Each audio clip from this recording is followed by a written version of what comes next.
Hey, welcome to back to Suburban Outdoorsman with Kevin and Sean. So we are and Aiden. This is my son. He's waving at you. Yeah. So we are out here in the great outdoors to do the follow-up from our episode on Outdoor cooking. So we are going to dig. What are they called again? Dakota Fire Pits. Dakota Fire Pits. So we're going to do two different ones. Sean's going to dig one. I'm going to dig one. I'll tell you what I'm going to do first. So you can see over here on the hill.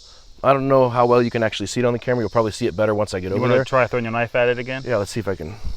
He'll be doing his I'm gonna be digging fire hole right about. Oh, all right. I'm gonna dig over there. I'm gonna be digging mine on the slanted. Right there. I gotta try and edit that so it actually sticks there when I threw it. But it'll be at an angled one. So the Dakota one I'm gonna be digging is instead of the straight U that we talked about in the video. Ground, this one this will be at an angle. So the top part of the hill over there is gonna be where the heat's coming out of, and I'll be feeding it in from the side. So I'll be digging in that way. I'm gonna be using that knife and get it out of here.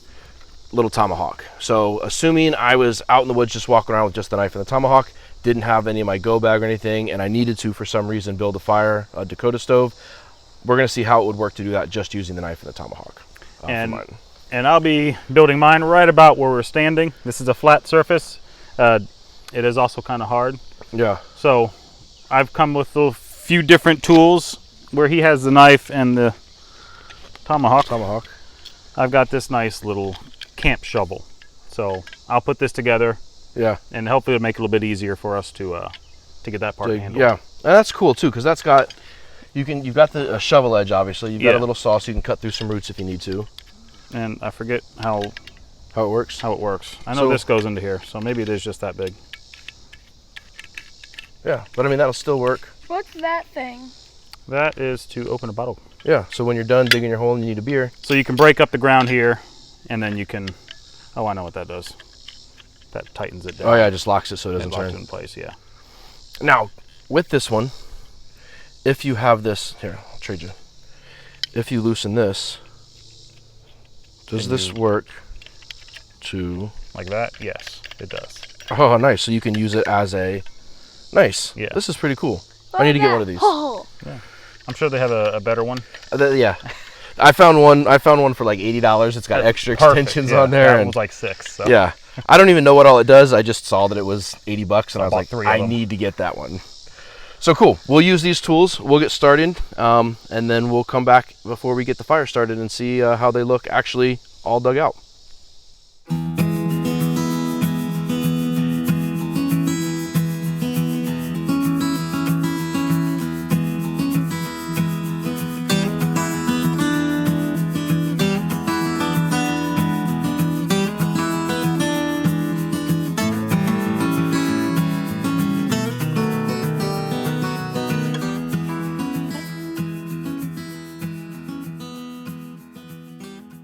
So, as you probably know, Mother Nature is a fickle mistress. So, isn't she though?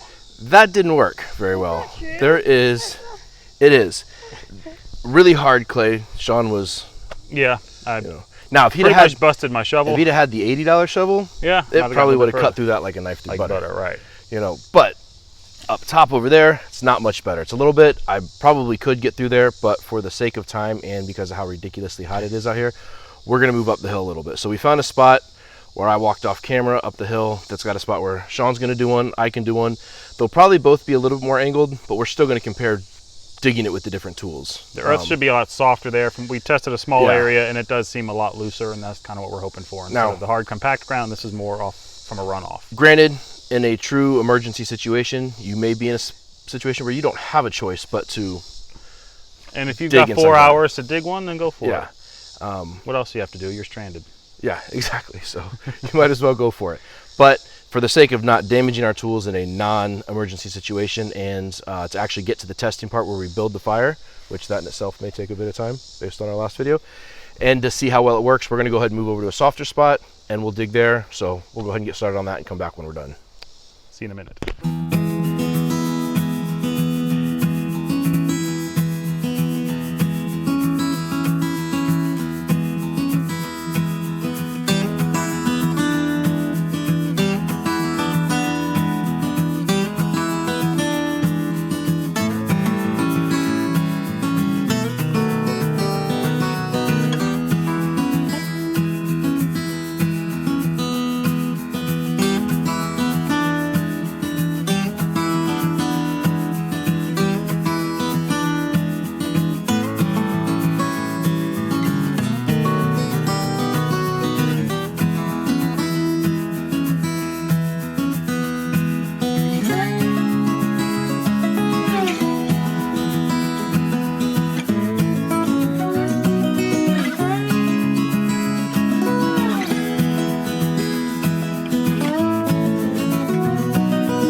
So I've dug out my mound completely, my Dakota Fire Pit. All right. So when Kevin shows you what the end result was, there's a hole down on top. Yep.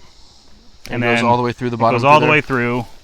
I can put my hand in, and you can see. I've created this mound of clay right here, just so that when I put the pot on, there's a level surface, more or less. Okay. And then where are you doing the fire on yours? So the fire in mine will be inside the bowl. Okay. And then I'll feed it through the entry. I got you. Through the base down there. Right. Okay. All right. So I got mine dug out as well. So we'll pass it over to. All right. And so we'll look at Kevin's job. Mine's a little bit different than Sean's. Sean has a bit more of a gap in between his opening and there. One, because he had a bigger knife than I did, and two, and a shovel, and two, I was a little bit lazier in all honesty. This is probably more honestly what I would do if I was out in the woods stranded by myself. But same concept. Got the hole up here, up top. It's a little bit bigger. What I have not done yet, which I will work on while Sean's building his fire, is I'm going to get a couple little twigs to kind of make like a little tripod almost coming up to rest the pot on. I am going to start my fire down here, a little bit more in the opening, and then I'm going to use a stick like this. As I get the fire going and I add the additional, I'll kind of feed it in through there, through the bottom, which will allow me to continue feeding through here with the heat coming up through the top. So mine is a little bit more open and bigger than Sean's. Sean's looks a little bit more like the pictures we saw on the internet, and mine looks a little bit more like somebody who's doing this for the first time. So we'll go ahead and get the camera set up so we can start working on the fires, finish building these up, and we'll see how it works to get the fires going.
So I got my fire started.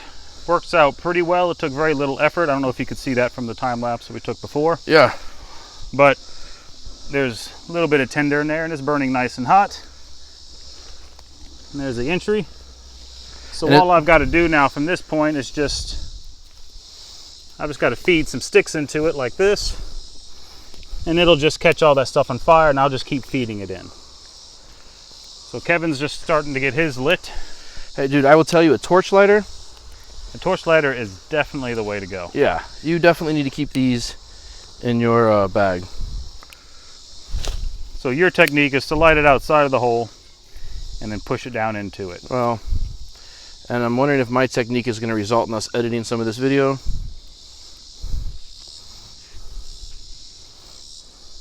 Shall I stop it? No, go ahead. Just speed up some of this if we need to also.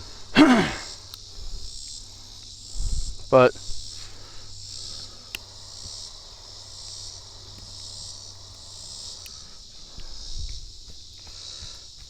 blow on it. Blow.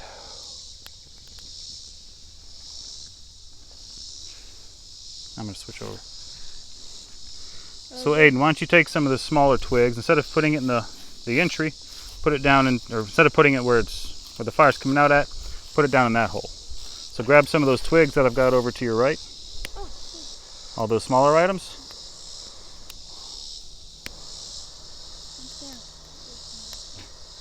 So grab some of those and just put them down into the that lower hole. So just push them in.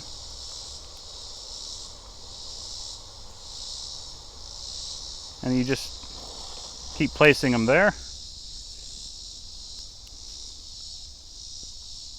And then as you feed the new sticks in, it'll just keep pushing out the old stuff. So it's easy to feed that way.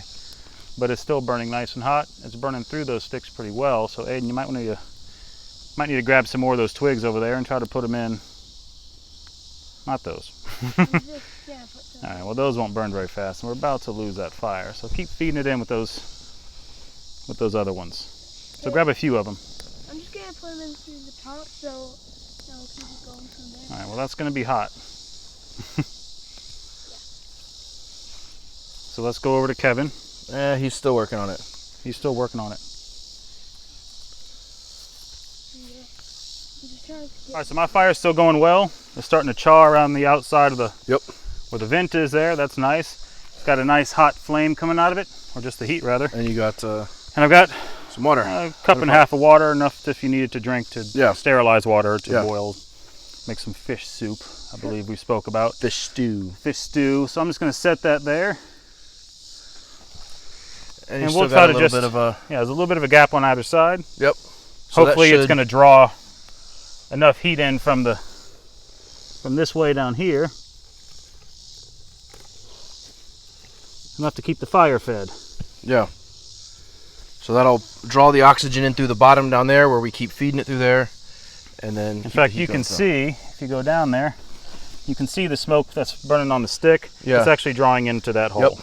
Yeah, and you can see this angle, you can actually see pretty good too. Yeah, and we've got a lot of smoke coming out the top, which tells me that we're maybe not burning as hot as we could be. So I'm wondering if that has something to do with the lack of oxygen, because I got a lot of the vent hole covered up. Yeah, but the hole down here should still be pulling a bit of oxygen in, right? Right, and it looks like it is, but it looks like there's also some blockage.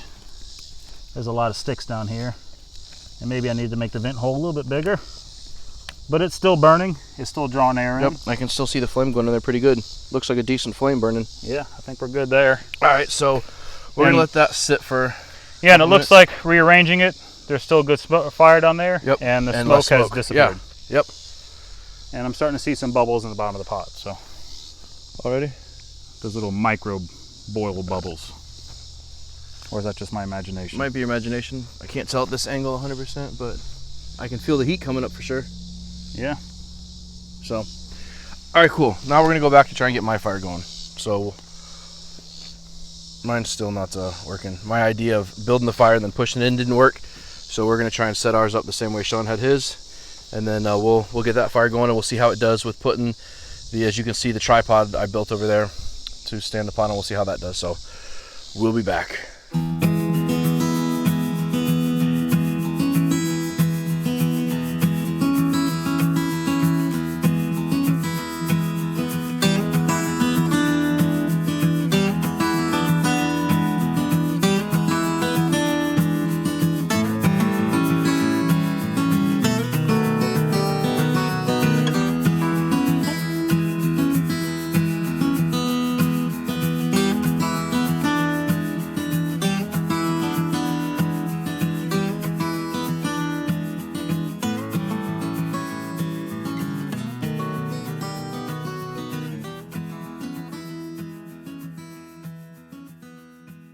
So my fire seems to be doing well.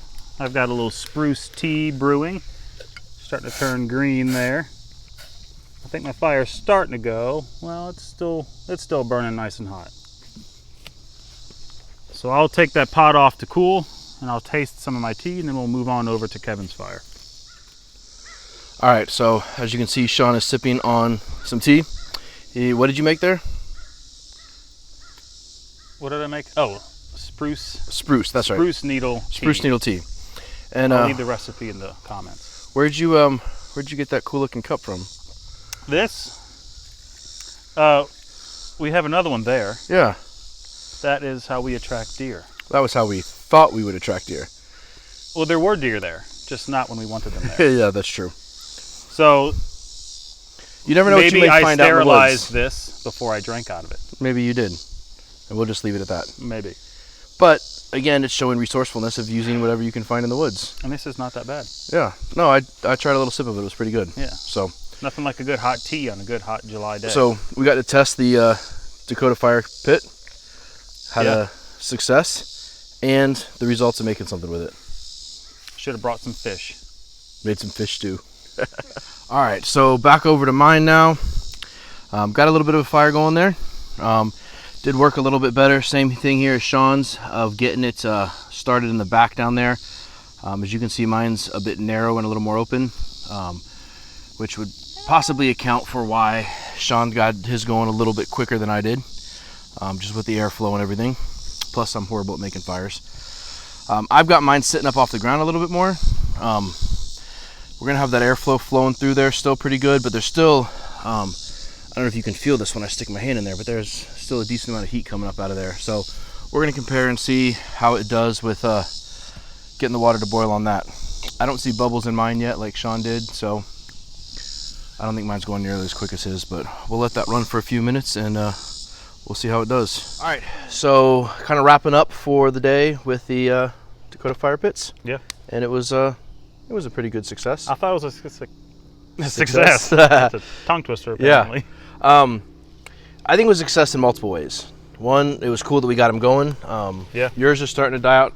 Mine's got a little bit more going and dying. I never got a full boil on mine. I think there were a couple items that a little bit of a mistake on mine being, first of all, the top opening was a little bit too big, I think. If you notice on Sean's, his was a bit narrower. Mine was a bit larger. One of the things we saw when the fire was really going full was that the airflow was still coming through, but it was pushing the flame primarily to the back of the hole.